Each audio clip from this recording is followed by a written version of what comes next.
Tout est bien qui finit bien, dit un adage. Le deuxième atelier hybride de formation, d'information et de sensibilisation sur la chlamydiose qui a réuni du 25 au 29 août 2025 une cinquantaine de jeunes âgés de 15 à 24 ans à la faculté de pharmacie de Bamako a été une réussite. Cet atelier qui nous réunit, les participants du Bénin, du Niger, du Burkina et du Mali, il se situe dans le cadre de la lutte et de la prévention contre les IST, c'est-à-dire les infections sexuellement transmissibles et spécifiquement la chlamydiose, qui est une maladie très fréquente chez les jeunes et qui souvent est asymptomatique. Donc, dans ce cadre-là, l'outil de prévention le plus efficace est le dépistage précoce et régulier. Et nous appelons ceux qui sont venus en formation de diffuser ce message parmi les communautés respectives et surtout chez les jeunes de 15 à 24 ans. De se faire dépister même s'ils n'observent pas des symptômes tous c'est-à-dire quelque chose qui leur fait mal ou qui peut leur dire qu'ils sont infectés. Parce que c'est lors du dépistage qu'on saura réellement qu'il y a maladie ou pas. Et un autre point à signaler par rapport aux infections sexuellement transmissibles, c'est que si vous avez une infection, ça veut dire que vous avez été exposé à toutes les infections sexuellement transmissibles. Et il y en a qui peuvent, dans leurs complications, donner le cancer du col de l'utérus, la stérilité et l'infertilité. Donc c'est vraiment important que les jeunes comprennent et que les parents aussi comprennent que même à l'absence de maladies et des signes de maladie, qu'il faut laisser les enfants ou amener les enfants se faire dépister pour préserver leur potentiel et toutes leurs chances d'avoir une vie sexuelle accomplie et reproductive.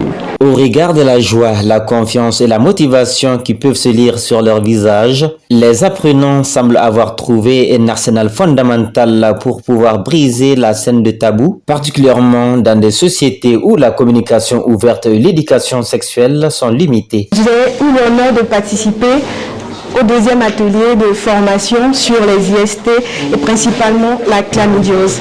Et je dois avouer que on n'avait pas assez de connaissances sur les IST, surtout la chlamydiose, on en parle peu.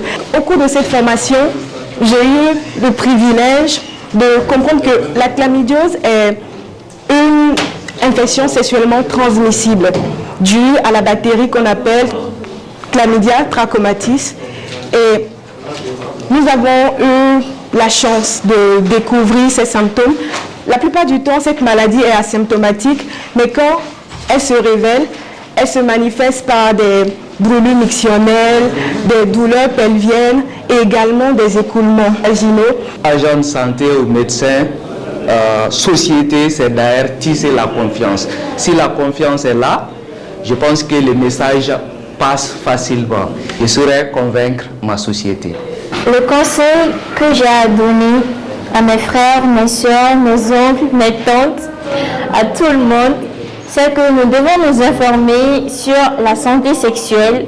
Nous devons sensibiliser de notre côté par rapport aux IST. Nous devons aussi nous protéger, appliquer la méthode ABCDE de l'OMS qui consiste à s'abstenir, soit à être fidèle, et si on ne peut pas faire ça, à utiliser des préservatifs. Mais ce que je conseille aux jeunes, c'est de s'abstenir.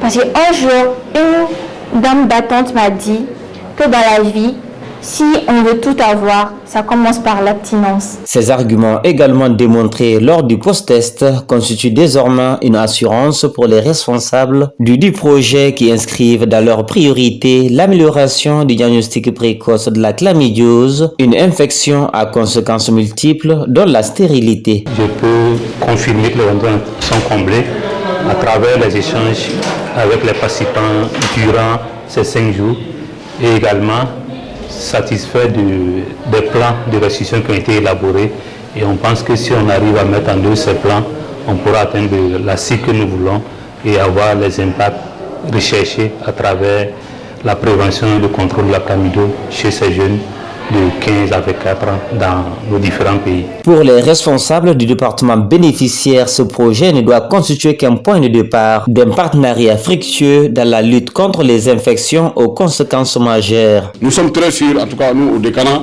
que les résultats préliminaires de ces travaux serviront à mobiliser un grand projet. C'est le lieu de remercier Pfizer qui a financé ce projet. La